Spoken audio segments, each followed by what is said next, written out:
Eu sempre fui uma pessoa que... Eu não era muito consumista, não era muito gastadeira, mas eu tinha aquela coisa do eu mereço. Né? A gente trabalha, a gente ganha o nosso dinheiro, e aí na hora de gastar, o dinheiro é pouco, estou pagando conta. Eu ajudava nas contas da casa, eu morava com os meus pais, com os meus irmãos, mas eu ajudava nas contas da casa porque os meus pais, na época, inclusive, que foi assim, o estopim do meu caos financeiro, os meus pais estavam vivendo um processo de separação. Mas ambos trabalhavam como autônomos, e autônomos que não sabem dominar as finanças têm muita dificuldade porque não sabem nem quando que o dinheiro vem. Hoje, eu entendo que os autônomos podem até ter muito mais dinheiro do que um assalariado se ele sabe dominar as finanças, porque o céu é o limite. Mas os autônomos tendem a achar que para eles não dá para dominar. E os meus pais acreditavam nisso. Então, a família era sempre muito enrolada. Eu ajudava, na época, eu devia ter quase 20 anos, 20 e poucos anos. Foi um período que eu ajudei bastante nas contas da casa. Quando eu precisava me divertir, passava no cheque especial, passava no cartão de crédito e já ia naturalmente me enrolando. Mas houve uma... Cartão de crédito é um negócio que pega o brasileiro, né? Cartão de crédito devia se chamar cartão de dívida. Cartão de dívida, porque não é crédito, pessoal. Você está devendo e é crédito, né? O banco te dá crédito, mas é um cartão de dívida, isso que a gente está fazendo. E o cheque especial devia se chamar qualquer outra coisa menos especial, porque de especial não tem nada. Você fica especialmente enrolada. Né? Exato. E quando eu tive cheque especial, eu lembro que eu ganhava R$500 e eu era atendente de telemarketing, meu primeiro emprego. E aí tinha aquela coisa da conta salário, e aí o banco disponibilizou o valor do salário com cheque especial. Eu, sem entender nada, e isso acontece com muitos brasileiros. Meu Deus. Eu pensei, caramba, sou especial. O banco está me dando mais um salário. E aí, ao invés de achar que eu tinha R$500, eu achava que eu tinha R$1.000. E eu sempre usava o dinheiro. E eu não entendia depois por que meu dinheiro entrava e aí não ficava o dinheiro todo. Sei lá, parece que fica uma parte com o banco. Mas eu ia Começou a se enrolar. Começou assim. E, enfim, teve uma situação em que o meu pai ele sofreu um acidente de carro. Não aconteceu nada com ele, mas deu perda total no carro. Mas ele era autônomo, precisava do carro para trabalhar. E a família já estava super enrolada, ele com o nome sujo. Aí ele veio até a mim e falou, olha, eu preciso comprar um carro, eu vou financiar no seu nome, porque eu não posso financiar no meu. Falei, tudo bem, mas eu não tenho como pagar um financiamento de carro. Ele, não, eu vou pagar, vai ser só feito no seu nome. Ok, aí financiamos um carro. Poucos meses depois, eu sou do Rio de Janeiro. No Rio de Janeiro não dá para você ter um carro sem seguro.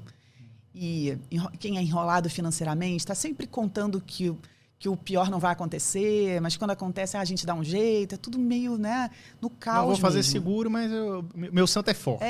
Meio assim. Eu achava que a gente tinha seguro, eu nem sabia. E aí esse carro foi roubado, foi furtado, né? Meu pai estacionou, quando voltou o carro não estava mais. E meu pai é fotógrafo, tinha equipamento de trabalho dele dentro do carro. Então, foi um prejuízo dobrado, não só o carro. E não tinha seguro, então a gente perdeu. E aí tinha o financiamento para pagar. Só que aí meu pai ficou enrolado naquela época, sem conseguir trabalhar. Ele não tinha grana para pagar o financiamento. Eu é que não tinha mesmo. E aí esse financiamento começou a virar uma bola de neve, a gente não pagou. E era uma dívida no meu nome. Então, eu que era enroladinha com cheque especial e cartão de crédito, de repente me vi mega enrolada. Explodiu uma bomba, né? Você estava devendo um pouquinho, de repente tá devendo um carro, do nada. Exatamente. Né? Só que eu, na época, eu já tinha uns 20 e tantos, quase 30. Nessa época, eu pensava, a dívida não é minha, tá no meu nome, mas não é minha. Não fui eu que fiz isso. Né? Isso é muito comum. Hoje, no meu trabalho, eu vejo que é muito comum. Lu, eu tenho uma dívida, mas não é minha. Como assim eu tenho uma dívida, mas não é minha? Se está no seu nome, é sua. E foi minha responsabilidade dizer, ok, faz no meu nome. Mas você era jovem, o seu pai, você não pode dizer não pro seu pai. Mas eu precisava assumir a responsabilidade daquilo. Dos seus atos, né? Mas eu agia assim, Zeca Pagodinho. Né? Deixa a vida me levar. É isso aí. E aí eu não fazia nada com aquilo, não sabia em que pé estava, eu sabia que presa eu não ia ser, porque ninguém é preso com dívida, só pensão alimentícia. Uma mulher não vai presa por dívida, né? Então, tô nem aí. E fiquei Então você não pagava vida. nada, nem juros, nem nada. Deixava o negócio explodir. Nossa, tava... Tem muito brasileiro que faz isso, né? Que vai deixando rolar.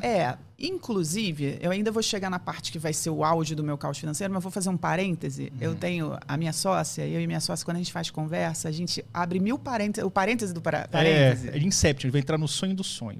Vamos conversando. Então, vou fazer um parêntese rápido aqui, que essa questão da gente lidar com a dívida, tem gente que acredita que para quitar a dívida, para resolver uma dívida, você tem que sair quitando. Aí vende casa, vende carro para pagar uma dívida. Outras pessoas pensam que para resolver uma dívida e você não tem dinheiro, você larga aquilo lá que depois de 5 anos ela caduca e está tudo resolvido. nenhuma das duas opções é a mais adequada para a vida financeira. Nenhuma das duas vai resolver de verdade. Não vai. Porque quando você tem uma dívida gigante, vamos supor que você tenha, sei lá, 200 mil em dívida. Às vezes a dívida original nem era 200 mil. Era 50 e virou 200. Era 30 virou 200. Eu já vi dívida de 18 virar 500. Tá? Caramba! Passando muito tempo e dependendo do que era, da taxa de juros. Isso deve ser cheque especial, cartão de crédito, empréstimo, rotativo. Então tá pagando, exatamente. Tá, e às vezes o banco soma tudo, a pessoa vai lá, negocia, somando tudo, aí não consegue pagar, aí vira uma bola de neve ainda mais gigante. Aí tem gente que vende a casa de 200 mil, 300, paga uma dívida, fica sem casa, agora paga aluguel. Só que se ela tinha uma dívida, a dívida é um sintoma de um problema. Imagina uma febre, uma dor. É um sintoma de um problema de saúde. Não adianta eu ficar só tomando remédio para febre e para dor se eu não curar o problema de saúde, né? Então, como a dívida é um sintoma de um problema financeiro, que é o fato de você não saber lidar com o seu dinheiro, porque o fato de você não saber ir a vida toda atropelando criou uma dívida. Então, não adianta eu só eliminar a dívida, porque é a mesma coisa que resolver só a dor. Porque se o problema continua, aquela dor volta. Se eu continuo não sabendo lidar com dinheiro, um dia eu vou estar endividado de novo e agora sem casa. Como é que você acha que o brasileiro pode fazer essa autoanálise? Vamos lá, o brasileiro está doente.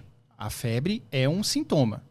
Como é que ele vê assim, beleza, não adianta nada eu vender meu carro para pagar a dívida de não sei o quê, agora eu estou sem carro e a dívida daqui a pouco vai crescer de novo.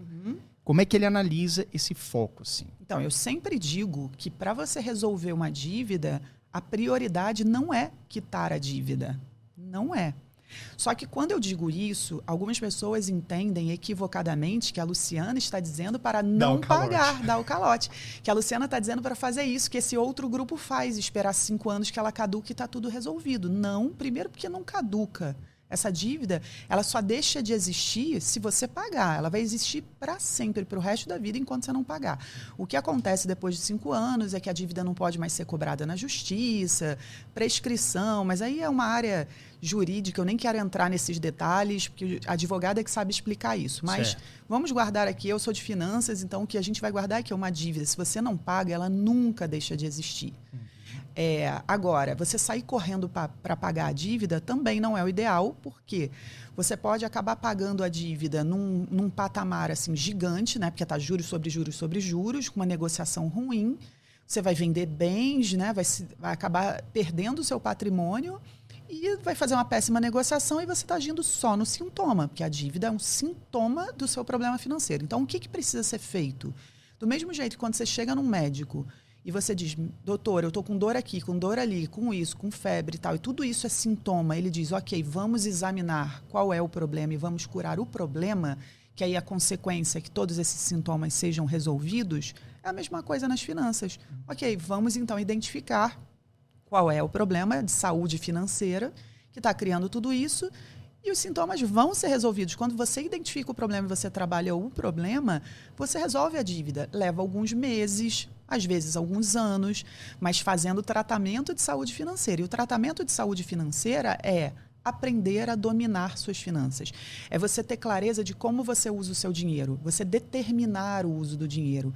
Porque a pessoa que entra numa dívida, ela entra numa dívida porque ela nunca parou para pensar sobre como ela ia usar o dinheiro dela antes de usar. Caramba! Ela caiu o primeiro salário na mão dela, ou a primeira grana, que sei lá, ela é autônoma, empresário, o primeiro dinheiro que entrou para ela não pegou aquele dinheiro e disse, um pedacinho daqui vai para pagar isso, um pedacinho daqui vai para pagar aquilo. Ela não pensou antes e olhou se tudo que ela tinha para pagar cabia ali. Não, ela olhou e falou, dinheiro. Aí usou. Aí tá acabando, vou usar com isso. Ih, acabou, passa no cartão. Né? A minha esposa, ela conhece vários estagiários que o primeiro salário, ela dá entrada no iPhone. Isso aí, é isso mesmo. É isso. Isso pode ser um sintoma dessa má gestão, talvez. Com certeza. E isso é a primeira dívidazinha, que aí faz esse iPhone parcelado, então já está com dívida, e aí isso vai crescendo. E esse é o primeiro efeito. E aí vira vários outros efeitos, vários outros sintomas gigantescos. Então não vai adiantar Se eu der dinheiro, uma pessoa que está com 300 mil em dívidas, tem gente que me escreve às vezes e pede, você pode me dar dinheiro? E eu digo, eu vou te dar algo que é muito mais valioso que dinheiro. E eu acredito de verdade nisso, porque foi isso que me tirou do buraco para sempre e que já ajudou outras pessoas a fazerem o mesmo. É conhecimento sobre como lidar com dinheiro. Porque quantas pessoas ganham dinheiro, um Big Brother, loteria, e aí ganham dinheiro e depois perde tudo, cara.